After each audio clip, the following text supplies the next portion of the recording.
So, the funny thing that happened to me while reading this book was, okay, so Luke Fisher, his drink of choice are Pacificos. And I never, typed in or even said it out loud or anything, but all of my YouTube ads, Facebook and Twitter ads became Pacifico. Huh. Yeah, I'm just like...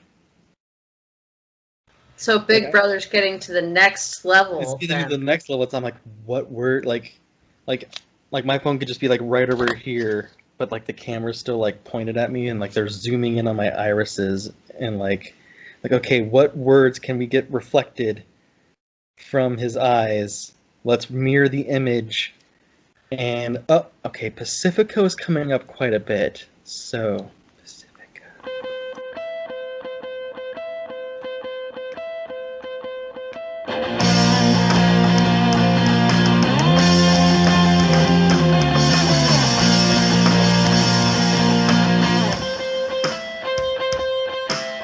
Welcome back to Murder of Prose. I'm Jonathan D. Clark, and I just don't know what it was. I'm the one who fucking thought it up.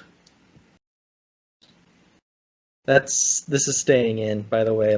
Okay, take 536. Anyway.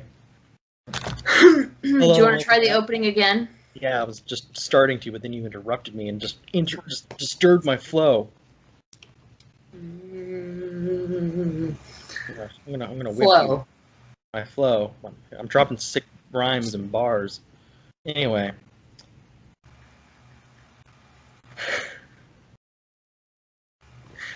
Alright. Let's do it and get it over with. Alright, so welcome back to Murder of Prose, where every book is proven innocent. Sure. Shut up. I didn't even say anything! You're looking at me. I can feel the judgment. I can feel the judgment coming from you because this is just dorky, but we're trying to be more relatable. We're not relatable. No, we're robots. Anyway. Hello? Yeah. I can't. Not while you're doing that. It's alright. So hello and welcome back to Murder of Prose, where every book is innocent until proven guilty. I am your host, Jonathan D. Clark, and this is my co-host, your judge, jury, and executioner, E.K. Lloyd Williams. That would have been really good if you hadn't looked up at the ceiling trying to remember the opening line that you came up with. You know what? It's our first time doing this. I'll probably get it down by the time that we're on book, 300? Are we going to do 300 of these? Yeah, I figured we're going to just keep going until, the world ends. Until one or both of us dies. Probably dies. That seems like it would take less time. Yeah. So anyway, today we are... Words are hard. Today we are reviewing Surf City Acid Drop by Craig Turleson.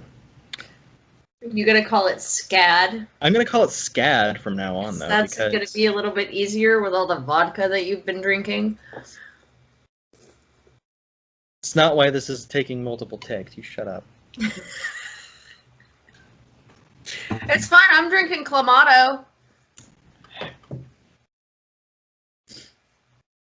It's part of, it fits the theme of the book. Although, if we do a review for, a crime thriller, we can't do it in an alleyway over a dead body. I feel I plan on only wearing a trench coat and, shrouding myself in shadow and be like, I'm Deep Throat. I mean, you can.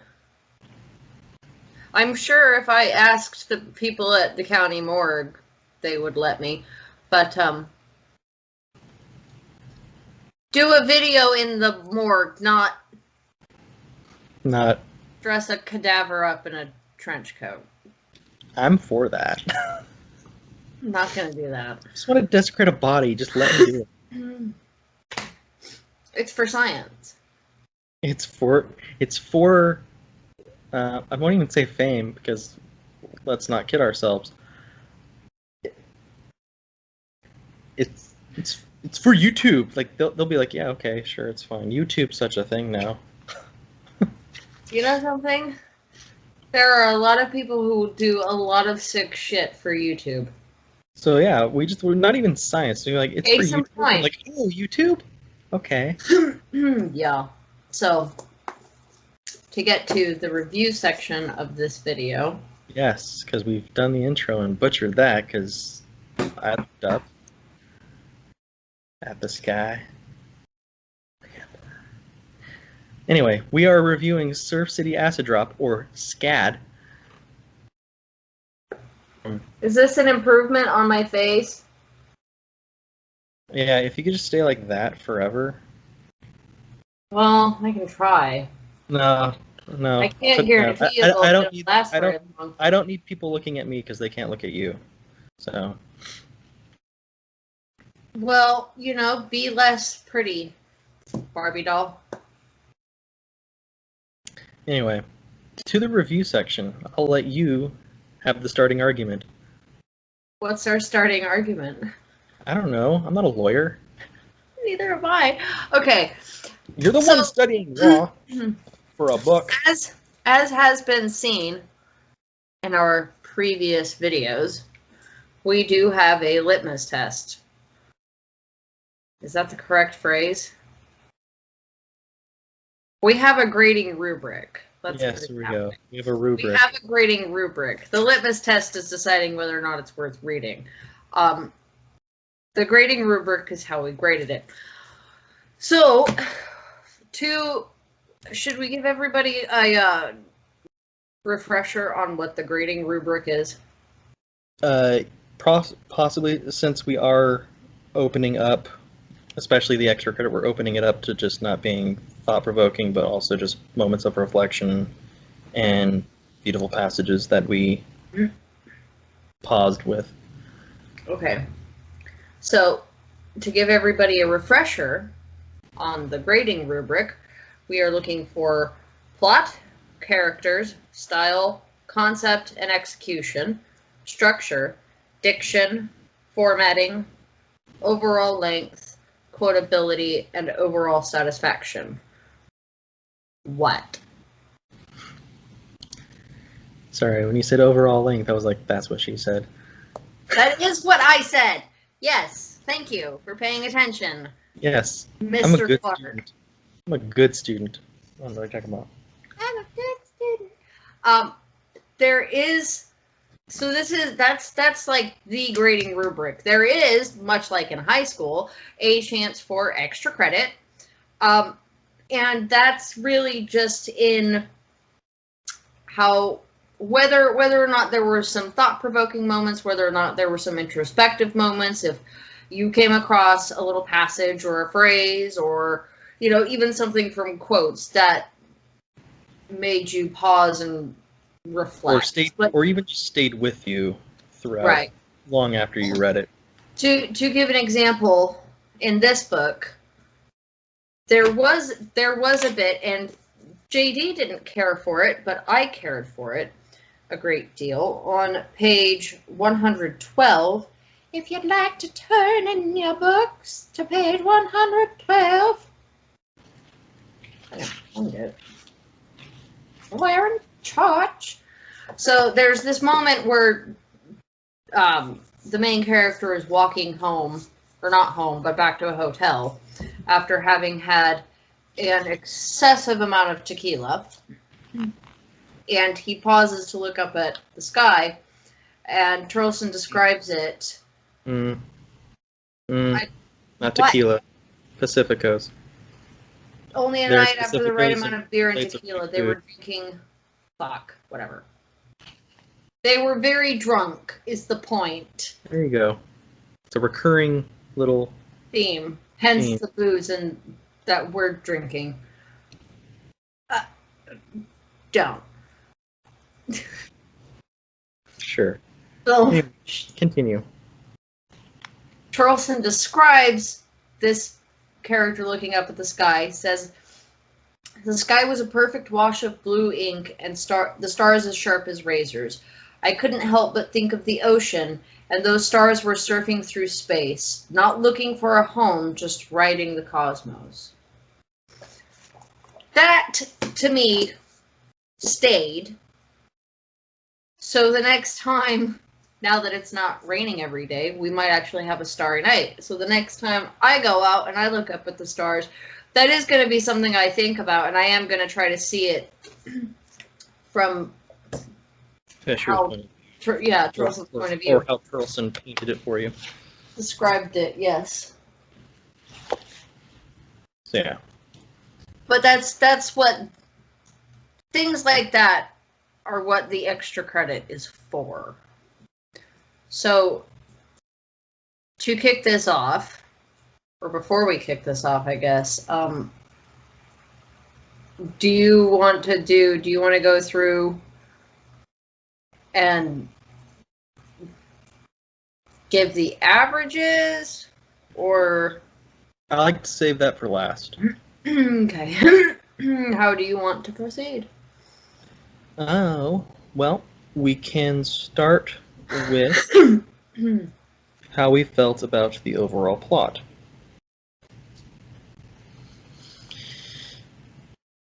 Okay. All right. Shall I start, or do you want to start?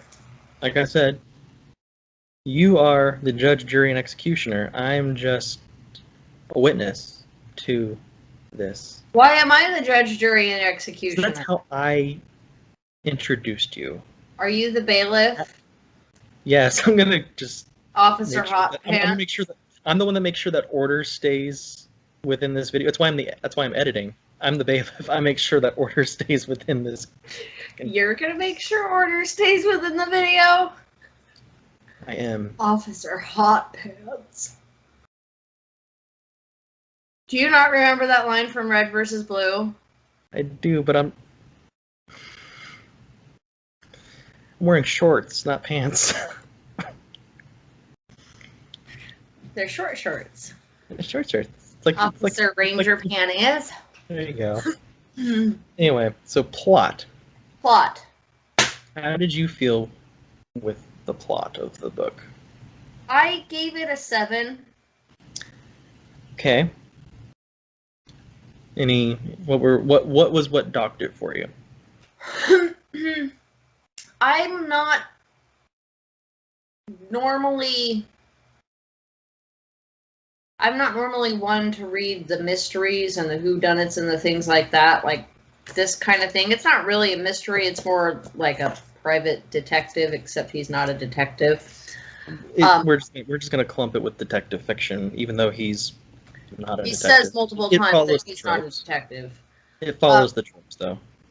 Yeah, but normally I don't particularly care for those kinds of novels, so it's much like a romance novel, it's already deducted. However, I enjoyed it immensely. Like, I really, really did.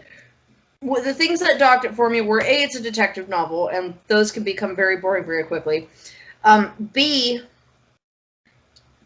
there were too many things that I saw coming.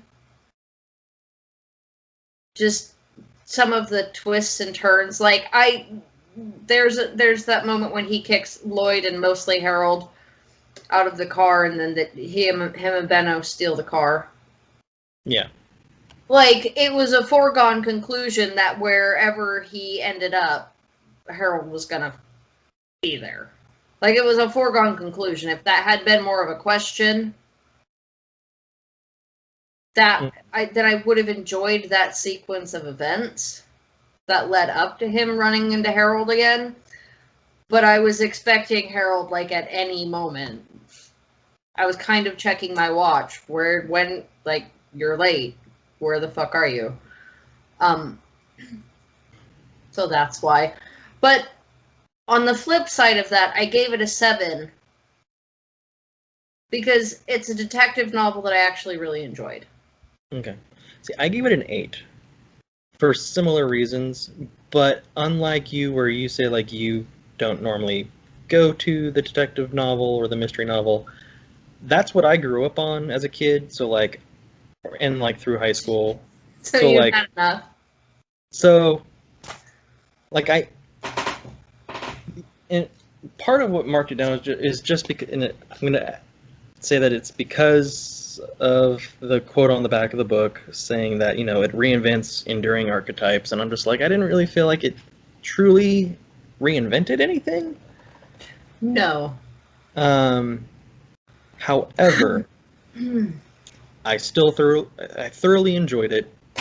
It kind of took me back to that period of my life where that was what I was reading, and while this one was strictly grounded in, you know, reality, because there was no like supernatural element or anything, like another detective series that I've read, like that previous series, this book made me actually laugh. And most detective novels that I've read never really made me like laugh. Like maybe you'll get like a small like chuckle or a brief like just a brief whatever, like a brief puff of air. This one actually made me laugh. So like that's what really kind of boosted it for me, because like I was enjoying myself with this one. Like it's not the most original plot, but what was there worked for what he was doing. Yeah, it was fun. It was fun. It was a fun book to read. I think we exhausted the plot and what we liked and disliked. Okay.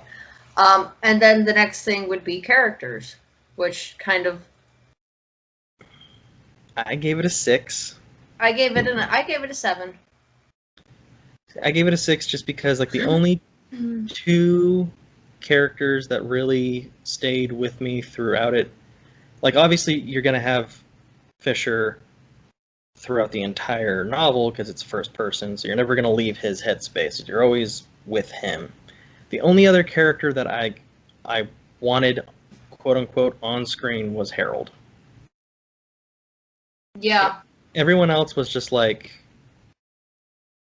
I'm like, okay, and so even Benno, as much as I enjoyed some of Benno's scenes, it did feel in large part like he was just there to kind of push plot along. He wasn't as rounded as I would have liked a character like Benno to be. He did get better near the end. Yes. But like there was one part where I want to say they're in Montana. Is it Montana or it's either Montana or Colorado Springs? I can't remember which one at the moment off the top of my head. But like he just magically shows up at a depot, and like you never really get like a straight answer. You never really find out how he knew Luke. Like at least if he knew Luke was there. Yeah, at least with Harold, it's like, this is my fucking job, numbnuts. Like he's another, you know, not detective but detective. And so, like, it made sense, like, why, especially like, oh, you know, the pops from the mom and pop's place, you know, ran my plates and called me and da-da-da-da-da. So, like, you know, the natural conclusion was you'd go here. That made sense, but, like, Benno was just like, wait a minute, what the fuck? That makes me think that Harold is actually undercover. Yeah. Fucking loved that bit there. Like, it was so, like, it was just in passing, but it was enough information to make you wonder. Yeah. And I fucking loved the interaction from very beginning to all the way through the end of the book between him and Luke, because like without it being a buddy like situation, like it was like, well, and you do get the feeling that if Luke had crossed Harold at like just the right way in just the right time, they would have gotten along. Well, or Harold would have fucking killed him. Or fucking killed him. But like they're always at ends with each other. It's like a buddy, but it's more like a frenemy situation where it's like, okay, someone you've worked with but who you hate. Yeah. Having to work with people you hate. It's like having a coworker. It's like our entire relationship. Here, well, if you say so. We don't always get along, but And there's, a few jabs at each other every now and then. What do you mean a few? You take pot shots at me every opportunity you get. Sometimes it hurts my feelings. I admit nothing. It's fine. I'll tell everybody about it. You don't have to say anything. But... And then you do this weird fucking shit where you're really nice to me for no reason, and I feel like you do it because you know it makes me paranoid. Anyway, all the other characters... Yeah, anyway. Just felt like they were just a means to an end. Like, for instance, Synth was the femme fatale at the very beginning of the book. She's the dark, mysterious woman who gives the pardon me, main character the forward push to get the novel started. So, that's why it's a 6 for me. Well, that and you never really find out what her deal was. Yeah, because, was there a collaboration between her and Struthers, or fucking wasn't there? I mean, it's... In the end, you have to go evidently not, but at the same time... Could we never really get her side, because you don't get her side of the story. And Struthers, sorry, go on. You never get her side of the story because her entire backstory is just kept in shadow, So. Well, that and even if she and Struthers did have a partnership, he does absolutely seem like the milquetoast fuckhead who would double cross people that he's supposed to work with. But yeah. There were some questions that were left very unanswered. Yeah, and even though I doubt the second book is a straight sequel, because usually how detective novels work is it's just the same characters, and maybe they'll reference previous books, but it's not Well, that and they might overlap. Yeah, some of the events will overlap, or there will be a reference to, but yeah. But usually with these kind of books, if it's part of a, if it's, I won't say a series, but if there's a series of books where you're, the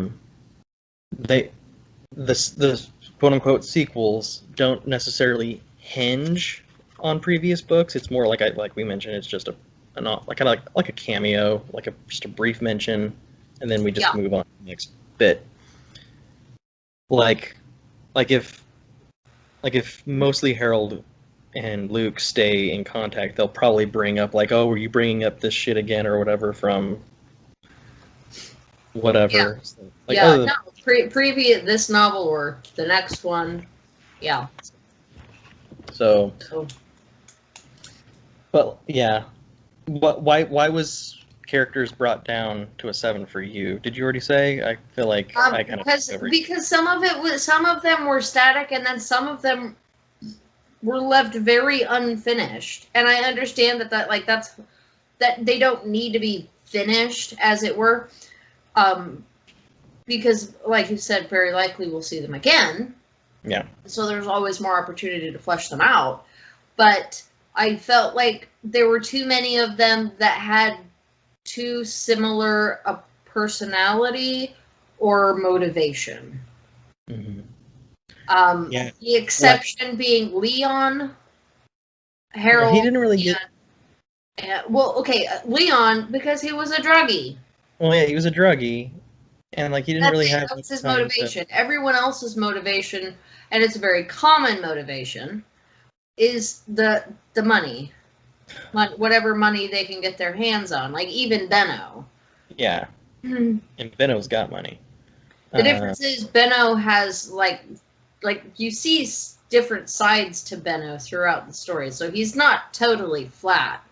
No, it's just even Harold. I felt I liked the way he and Luke played off of each other, but I did feel like he was a little bit one note. Yeah. Yeah. Which again is fine because that note does a very nice compliment to Fisher, but and he might have gone down a half step at the end. As far as, so that's why I gave it a 7.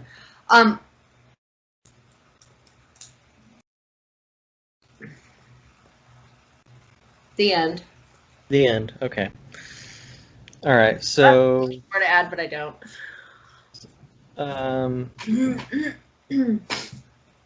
So let's just go to length.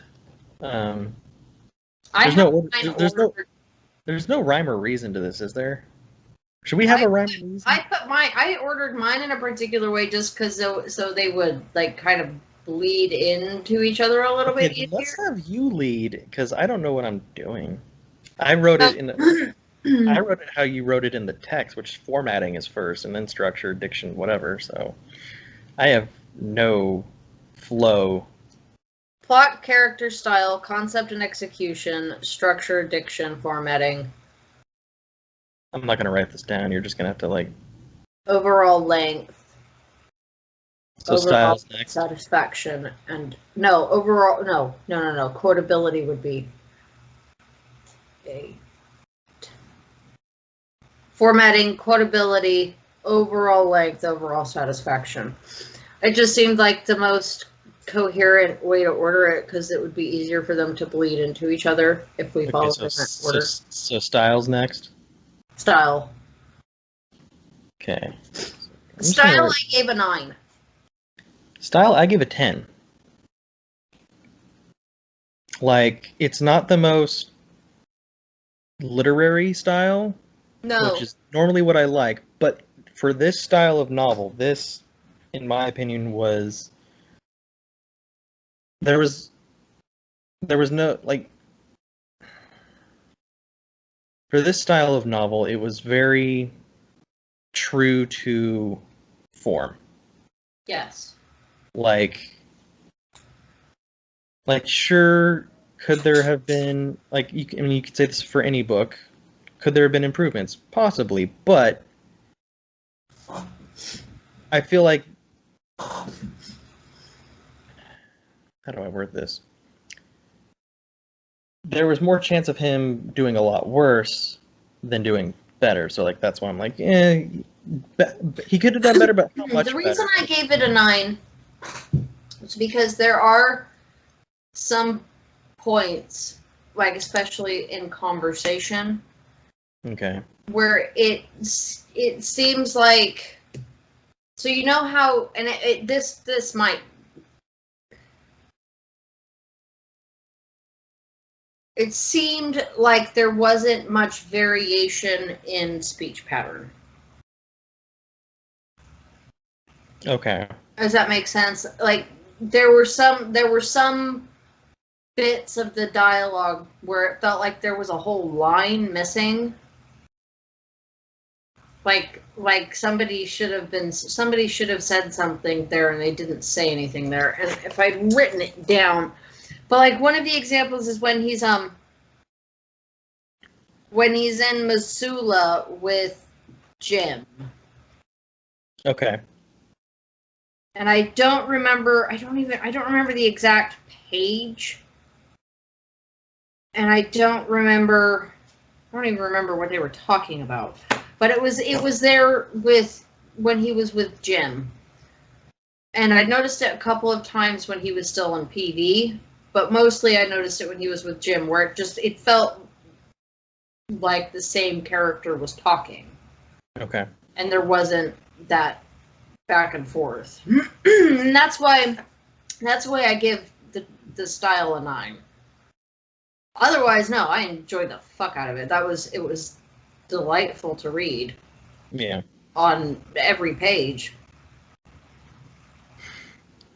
Like it really was. There wasn't a page that I didn't enjoy.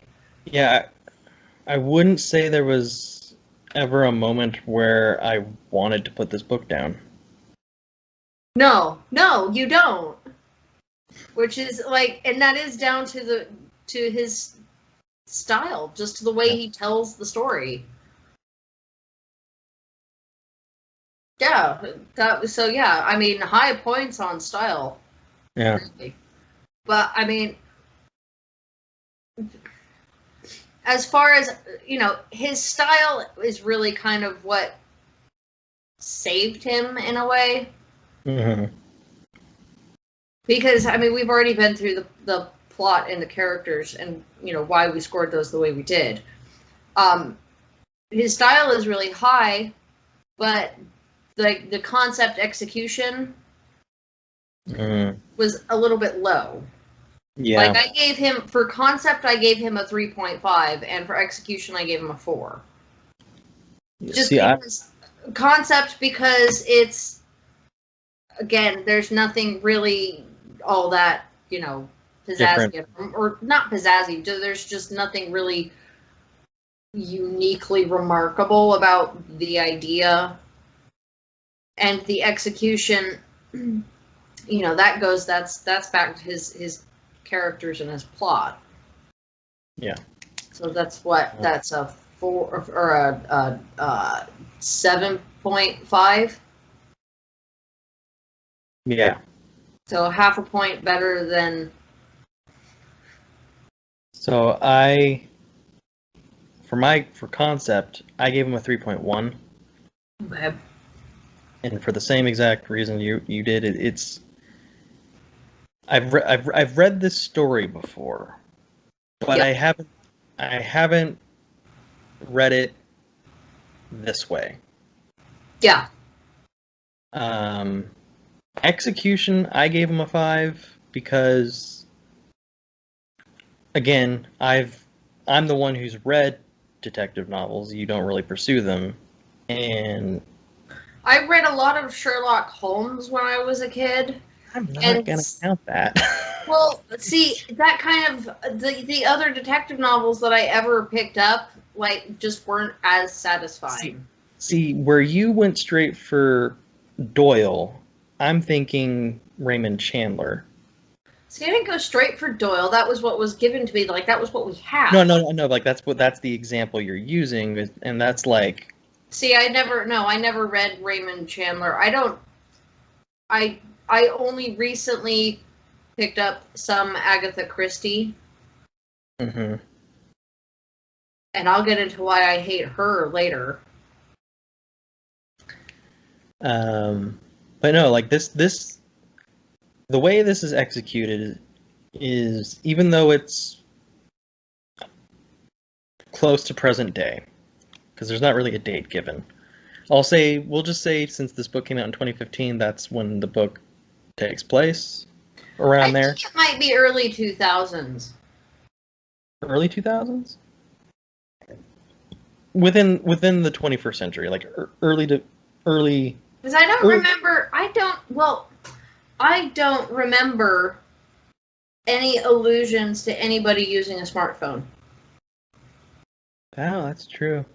Early 2000s, yeah, or like late 90s. Which, if that's the case, that would actually increase it. I would be willing to give him more points across the board, just because I do like that retro kind of feeling.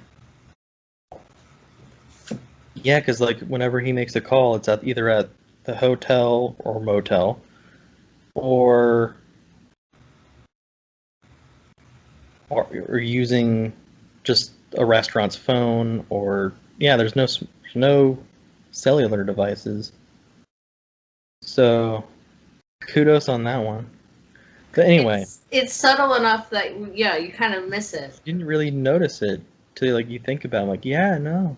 And also the fact that like you'd have to call the operator to find out the charges for a long distance call. That was more like 90s. Yeah. Like there were some parts of, like, once you get rural, in rural US, most places have cell service now, but even into the into the early 2000s, there were still places where you would have had to do that. Yeah. Okay. And also the fact that like security seems at the airports seems a lot more lax than what you would see today. So yeah, I'm gonna say before 9/11. This takes place before that.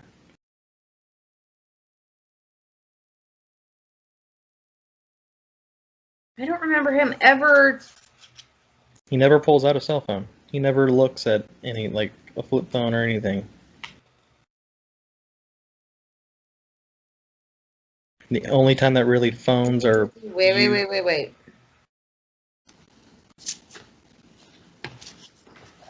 The girl in the library. Girl in the library. Wait, that's near the end, right? 197. Close enough. Because this is the closest it gets to telling you a year, and even then...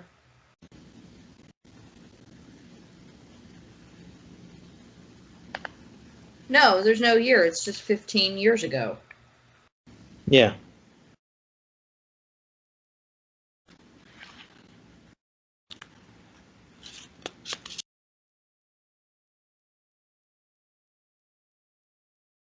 Alright, so what comes after concept and execution?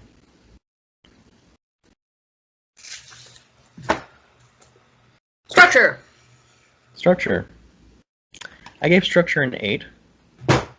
I gave structure a 7. Okay. Any reason why you docked it that low? Because for me, it was just the pacing at the beginning was way too slow. It took forever to get out of Mexico. Yeah, part of it was that. The other part of it was that, like,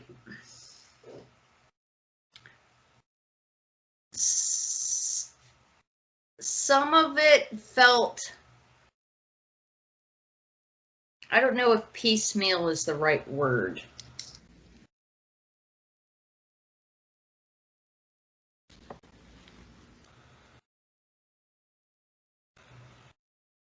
No, piecemeal is probably the right word. Okay. Because that refers to, it didn't all feel cohesive. Yeah. Like, it did feel like we were getting... kind of like episodic. A little bit of a story here, and then a little bit of a story here, and then a little bit more story back here, and then more story way up here for some reason, and then some story in the middle. And it's, you know, he put it all together really well so that, like, in the end, you get the overall picture, and it is really good. But while you're on the way there, it does feel disjointed. Yeah, to kind of compare it to television, like, you could view this book as, like, this is the entire season, and this works great because there's a second book that just came out. So, like, this is the entire first season, and there are episodes that, like this is, like, there's the Mexico episode, or the Mexico, like, 2 or 3 episodes, because he spends quite a bit of time in Mexico in the beginning. And then, you know, the let's just say, like, on the 3rd episode of Mexico, it's like, oh, this happens, you've got to now go here. And there are quite a few scenes and places that felt like what is called a bottleneck episode, where not a lot happens in terms of plot moving forward, but you're getting a lot of, like, Information. You're getting a lot of information, yeah. So it's like it's a bottleneck episode where, like, this information is going to pay off in later episodes, but right now this is just getting us from this previous plot point to this next plot point. You're right here, right now. Mm-hmm. So that's why I gave it an 8. Is the same reason you did. I was probably just a little more forgiving on the score. It was just that disjointed, like, the overall picture is very satisfying. Yes. It's just getting to that destination that was a little bit, it's not that I didn't care for it, because, again, like I said, there wasn't a single moment where I wanted to put the book down. Yeah. felt a little bit out of place, and maybe that's what he meant to do. But Yeah. that's how I graded it. Now, as far as like where his structure was lacking, I thought his diction was excellent. I did give him an 8.5. I gave him a 9, so about the same. Again, you were more generous than I was. Yeah, there are a few areas where you're going to be more generous and I'll be more generous, so it's only fair. Pays off. But no, his diction I gave an 8.5 just because, and this was a complaint that you had about How to Cure, which is that like some words and phrases were repeated too often. Yeah, way too often. And I would have liked to see a greater variation in some of that, in some of the vocabulary. To that end, like okay. Like for instance, like just an example of like of a phrase that I saw repeated is like when he goes to lay down, you know, sleeping like the dead. It's like you can't sleep like the dead every day. Like there are gonna be some days where you don't get shit sleep. I mean, he did have those moments, but like whenever he passed out, it was like slept like the dead. It's like it's got to be another way of saying you slept really well. Well, and then some of the ways that he describes the characters, mm-hmm. it feels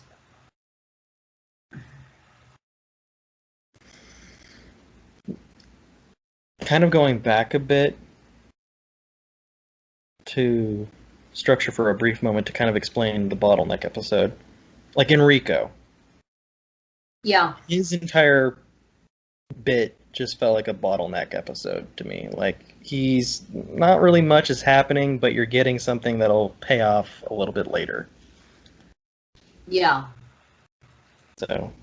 Yes, I concur.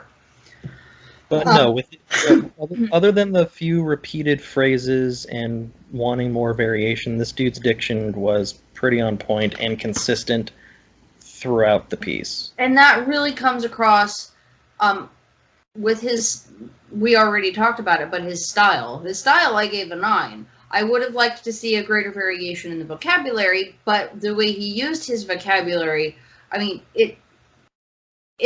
well done, Craig. Well, and also you have to kind of consider, even though we are able to peek behind the curtain and know that this is Turleson writing, this is a first-person point of view book. So, like, you're gonna get kind of Fisher's way of talking, his diction in the piece. True. That's true, and he is frequently called a dumbass. Yeah, so... Dumbass and numbnuts. There comes a point when I want to see another insult. Yeah, or, yeah. There is a Yeah. A plethora of phrases for calling someone stupid. I would like to see more than numbnuts. Yeah. You know, like numbnuts, like go with Novocaine balls. Like.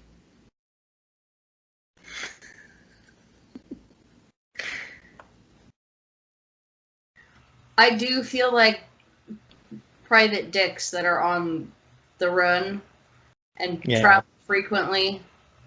I do feel like they are going to end up being just slightly more creative with their insults. Yeah. Put some more watermelon juice in it. Oh, good. Put more vodka in it. Balance it out. No, it's my only.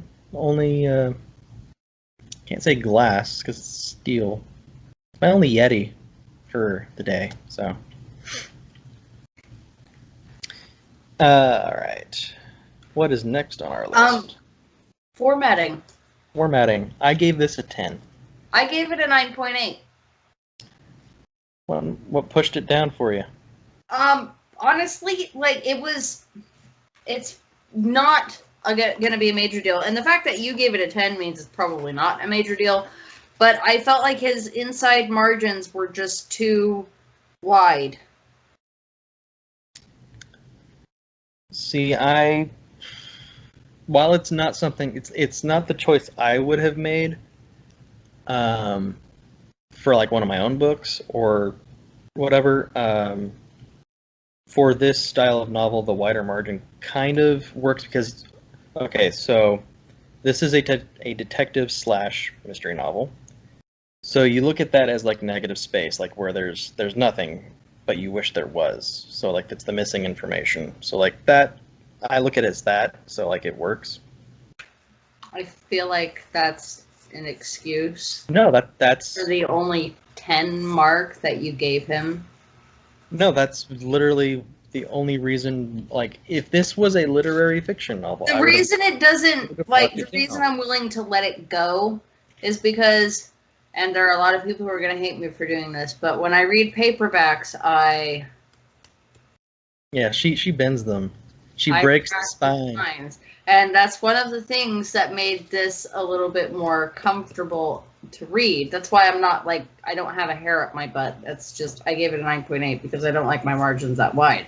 But it did make it easier to bend it backward and you don't lose a page, which maybe that was why he did it that way. Maybe he reads books like you do. Maybe. But no, as far as formatting, yeah, no. Otherwise, well, yeah, well done. It looks sensational. I love the cover. He's not the only 10 I gave him. I gave him a 10 on style. Oh, you did, didn't you? Yes. Honestly, going back to style, what got me was the second sentence of chapter 1. The last edge of a red dime dipped into the horizon. Yes. And that was the moment where I went, oh, God, yes. The first paragraph. Yeah. Just, especially like, I missed my calling as a poet. Or a beer salesman. Like, no, I knew, yeah, in the first paragraph, I was like, I'm really going to enjoy this book. I'm really going to enjoy the fuck out of this book.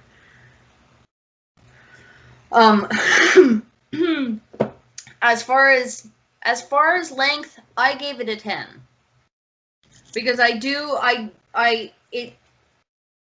it is exactly as long as I want it to be. It's covered all of the stuff, well, most of the stuff that I want it to cover. Mm-hmm. I don't feel like there would be a lot to gain from adding to or removing the length as it stands now. It's the same gripe that I had with the structure in terms of, or a similar gripe. It's the fact that first part where he's in Mexico just seemed to drag. And like I felt like that could have been shorter. Like we could have cut out, not even cut out, but like summarized it a little cleaner. See, I enjoyed, as much as I do agree with you, it does feel like that those bits where he's in Mexico, they did take a long time. Like, it took us a while to get out of PV. Yeah. But I enjoyed every moment while I was there. Yeah, for me it was just like after a certain point, I'm like, okay, like, yes, you're describing Mexico, you're describing Mexico beautifully, but I want you to move on to the other, areas that you discussed in your blurb, and I want the same attention to detail to those cities as well, and I felt like that kind of got gypped. Have you been to Missoula? He did a great job with I want to say it was Missoula, or driving to Missoula, where it's like, you get to like there's a climb and then you get to the top and you can just like kind of feel this sort of emptiness and loneliness there. That was brilliant. But like I feel like we didn't really get much in Colorado Springs. There's nothing really much about Colorado Springs that's worth mentioning. I could have done in his defense. In his defense, sure, but I could have done with a few descriptions of like just how claustrophobic you feel being surrounded by mountains. I would have liked a little bit more of Montreal. Yeah, I would have liked, oh, especially Montreal, because like, and you only got a hookup talking with his friend while he sniffed and licked stones, and that was pretty much it. He met a cute librarian. Yeah, but that's in a library. You could be in any library in any. That is not No. true. That is not fucking true. Have you seen the people who work at the With- Reading Library? With how? No, I don't. You don't go to the Reading Library because that's where the hobos live. My point stands. But like before the homeless problem, you could go into any library and probably find a cute employee. Not at the Reading Library, no, you couldn't. Never has there ever been a single attractive woman working at the Reading Library.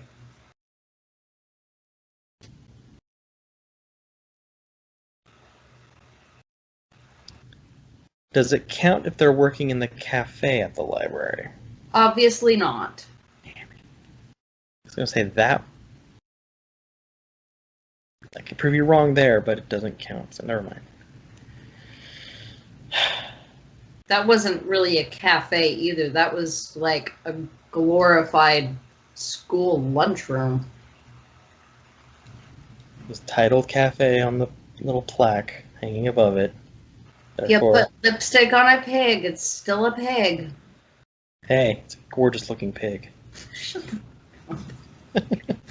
So moving on from length Length. and the incredibly satisfying length that it was. Quotability. All right, quotability, I gave a 6 out of 10. I gave quotability a 6 out of 10. To kind of refresh anyone, since this is only our third video, you only need 5 quotes to get a perfect 10. Anything above else is just, extra little nuggets for us to chew on. But yeah, I only found 3 quotes that I liked because you get 2 points per quote. Only found 3, so 6 out of 10. Yeah. One at not the very beginning, but pages 51 and 52, when he's talking about people who drive down to PV to just basically live their same life down here with marginally different scenery. And then page 113 to 114, when he's talking about paintings and how beyond its simplicity, there's something being said here, which I felt like you could kind of say that's a kind of a, well, I wouldn't say this is like a deep philosophical novel. Something is being said in terms of a story's being told. So it may not look like much, but so Yeah. it was a great little bit of imagery that summarized this entire book for me. It may not look like much, but there's something being said here. Yes. Yes. And then That was a 168. good line. That was a good line. Then 168. What is that about? Oh, it was when he's talking about evening walks next to the water and just enjoying the sun as it sinks. That was a good little bit of the guy. This dude can paint a picture. I will give him that. Yeah. Yeah, he really can. He can paint pictures And part of why I only came up with 3 was because given that we both read the first paragraph around the same time, or I got the book first and I read it to you. Yeah. I took a picture or something. I didn't feel like it was fair to pick from the first paragraph. I think it's fine. Because that would have put him at a 4. That So bit with the red dime, the edge of a red dime dipping into the horizon, that I fucking loved. That description. I really did. So fuck it. Yeah, no, fuck it. He gets a 4. So Four, 8. four quotabilities, so 8. So 8. He's still sticking to a 6 with me. 8 out of 10. Just because I just fucking loved that line. I really loved the whole first chapter. Yeah. But like that line, beautiful. That first paragraph was beautiful. So, but my other ones were, I don't know if this is a spoiler or not, but it's on page 185, and it's about, and it's where the title comes from, the acid drop. Yeah. And I did. I felt that. While it was a moving quote, because you did tell me that before I got to that part, that this is where the book got its title. And I didn't quite read the passage. I just like looked for like the mention of acid drop. Didn't know the context of the use of acid drop. I had a completely different acid drop playing in my head. Like I was thinking like, well, that's probably kind of. but instead of it was more like a feeling you get while on a wave. And like the wave when the wave drops out from underneath you, the wave suddenly disappears, and you know you are flying for a moment, like you're just suspended. It is and then you faceplant, and it's like, God, I know that fucking feeling. Yeah.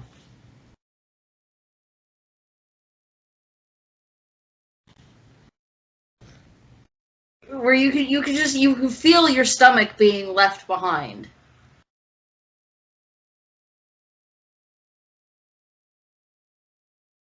Anyway, so on page 185, and then page 112. Yeah, that's the stars one. That's the stars one that I talked about earlier. Yeah. That I'm giving him points on the reflective and introspective. Which you thought I'd like because I liked your star. No, you said you were looking for a bit about stars, and I said, oh, hey, there's a bit about stars over here. If you really need a bit about stars. It wasn't bad. It just wasn't. It didn't hit me the same way it hit you. I just relaxed.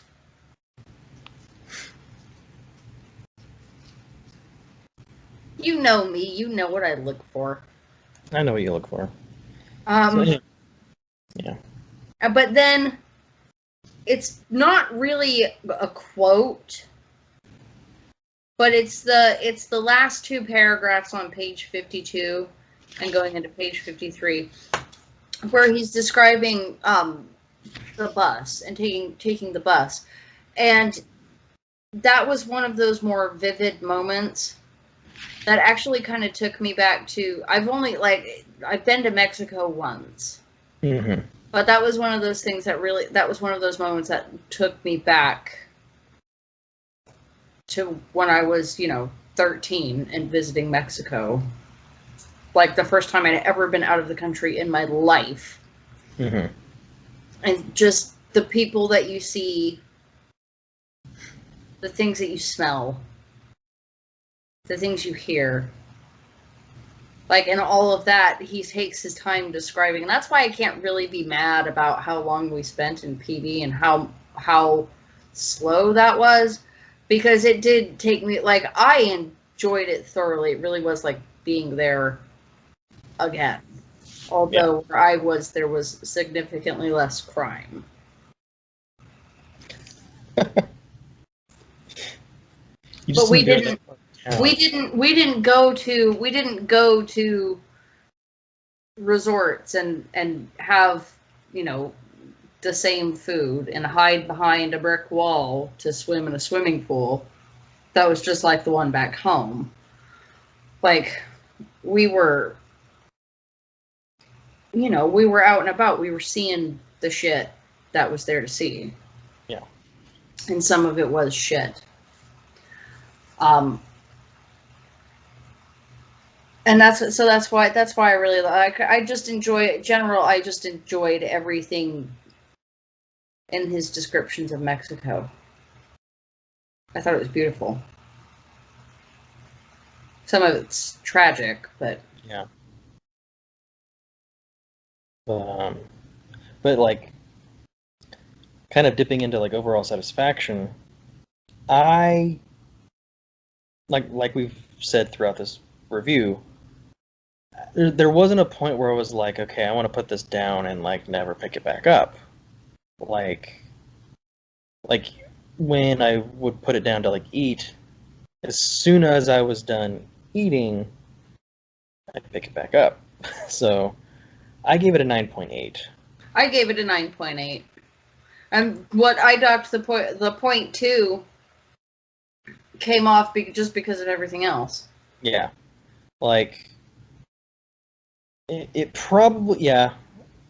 Like I brought up with you while reading, there is, one minor inaccuracy when it comes to Saints that kind of took me out of it for a bit, because I'm just like, wait, no, that's not the right Saint for Lost Things. Like, I really was like, if this were you and you came to me like as a beta read, I'd be like, yeah, you need to fix this, because that's not what cuckold means.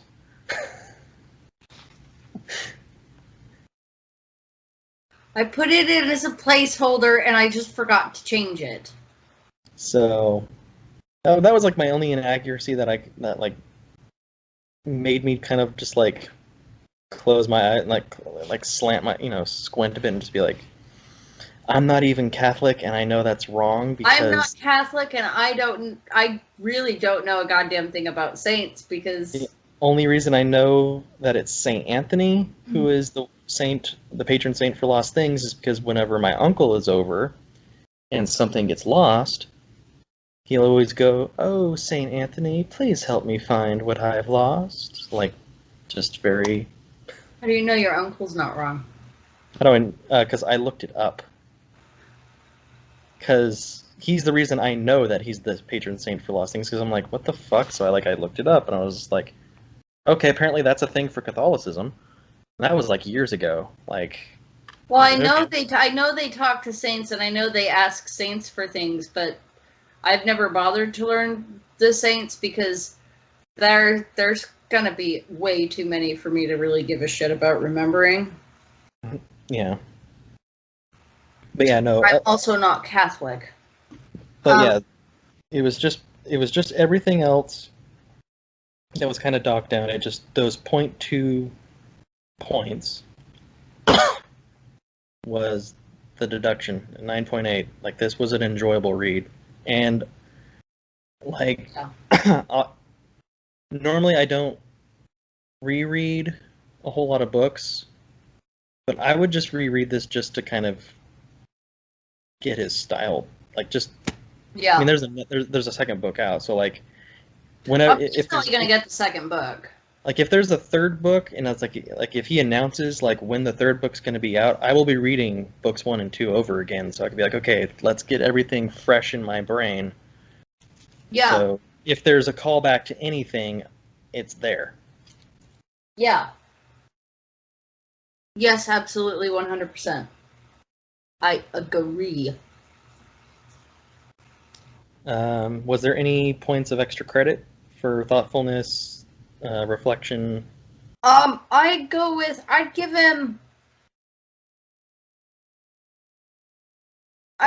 4 points on the introspective nature, because there are lots of moments in this book where Luke does some reflecting and thinking. So I'd give him 4 points on yeah. Yeah, I'm gonna give him 4. I'm gonna him 4 on that one. Just because by nature it's not a philosophical novel, so it doesn't really, like, there's nothing to really latch onto in terms of change the way you think, but just the way, like that description that I gave, that I told you about on page 112. yeah, on the bus. No, page 112. No, oh, the stars. Like, yeah, the next time I go out and I look at the sky, I am going to try to look at it from that point of view, because it does. And the bit with, in the very beginning, second sentence of the first paragraph of the first chapter. See, like, that's like, it just, some of the things just stick, and so you start, when you see them in nature, a part of you does kind of recall that and latch onto it even after you finished reading it. See, you had it with the bus. Like that brought you back to something you lived through. For me, the thing that did it for me, a similar effect, was that 168 quote where he's talking about, I'll just read it. The river walks were the best part of it. As the sun went down, the tall goose-necked lamps along the path glowed to life. There was something about evening walks next to water, the sun sinking and the reflections of orange and red melting into the river. I took deeper breaths, slowed down to the point of mostly forgetting why I was more than 2,000 miles away from where I wanted to be. But it was only mostly forgetting. I knew why I was waiting. I felt that, like, walking along the river here, especially as it gets closer to sunset, and there are lamps along the river to kind of light your way if you're a night walker. So like that was like, yeah, I've been there. I've thought those things, like, especially like it may not be like a friend that's moved, but like say a friend's passed, and like you could, say that they're so many miles away because they're somewhere else if you believe in an afterlife. But yeah, no, and then the bit on 113 to 114 talking about the paintings, like there are so many threads of looking at that you can just pull. Like I said earlier, like it's a great summation of the book's like kind of composure, but you can look at that as like looking at people. Like you only see the faint shades of whatever on the person's canvas for their outer appearance, but like there's so much more being said underneath. So yeah, 4, it gets a 4, which makes my overall score 87 triple plays out of 100. You've been waiting to get that in, haven't you? I have. Okay. Well, without those extra 4 points, I had this book ranked at 82.1. So with those extra 4 points, I'm got 86.1. That's 86.1. I can't do it. It's too ridiculous. It's 86.1 out of 100. I can't do it. You can keep the triple plays and you can keep the bananas out of the bananas, but I was going to say 86.1 Pacificos, but I do really want a Pacifico. Next time, get one. Because it is, I swear to God, it is probably my favorite beer. I have been wanting Pacificos for a while now. And then I started reading this book, and he's talking about Pacificos, and I was like, God damn it, I just want a fucking Pacifico, and all I have is PBR. For the next Luke Fisher novel and forward, you should just, whenever we review, you should just have, a bucket full of ice. I'm gonna find them. I'm gonna find them, and I'm gonna find, like, if I have to get in touch with a supplier and buy them in bulk.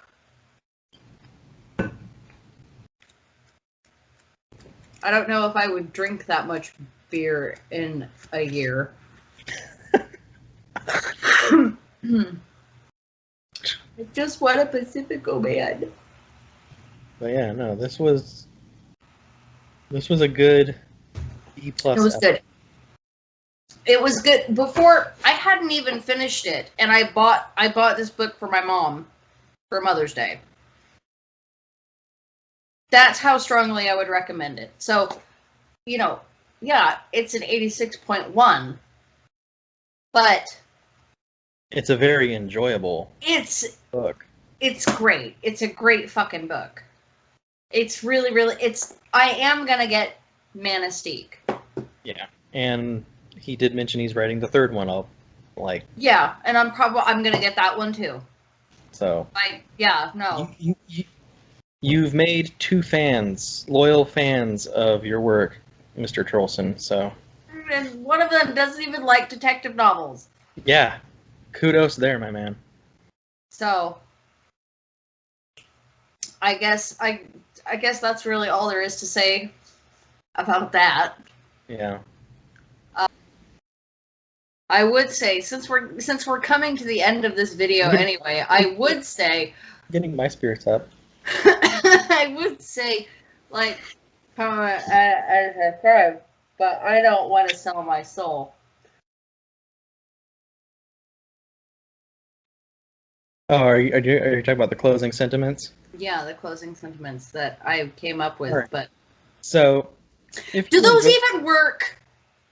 Like, if you're watching a YouTube video and somebody says to you, and the person says to you, like, comment, subscribe, are you going to like, comment, and subscribe, or are you going to say, no, fuck you, I will do what I want? Like, at this point, if you're going to like, comment, or subscribe, you're going to do it regardless of whether the fucking channel owner begs in front of everybody. Like, do what you want. It's a free fucking country. So, anyway, if you enjoy this video, do whatever you want at this point. You can keep watching. You can click out because you know the score. And if you haven't, checked out already, like, hours ago. We're at 1 hour and 23 minutes. I cut off the original video so that you would have less to edit, but there's not less to edit. Yeah, no, there's not. So yeah, if you enjoyed this and want to, be notified when more of our insipid rantings are uploaded into the internet, this intangible thing, click that bell, and if you leave a like and a comment, maybe, just maybe, we'll respond to it. Who knows? Like, who really knows?